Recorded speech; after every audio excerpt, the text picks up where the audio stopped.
pala ang may-ari ng damdamin na minamahal ko.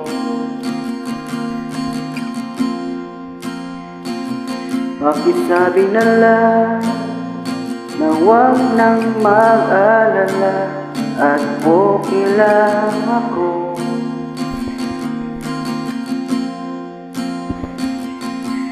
Sabi nga ng iba, kung talagang mahal mo siya ay hahayaan mo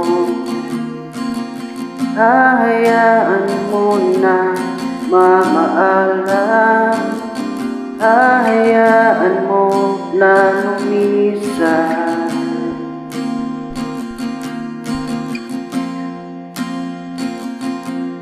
Kaya't humiling ako kay Bathala na sana ay hindi na siya luluha pa, na sana ay hindi na siya mag-iisa, na sana lang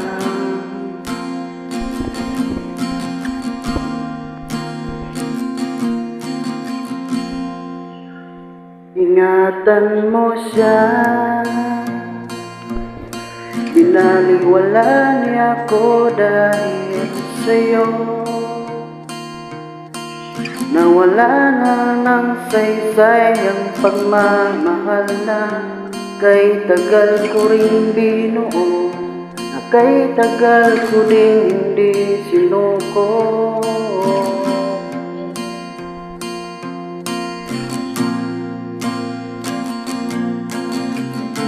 Hindi wala niya ako dahil sa'yo.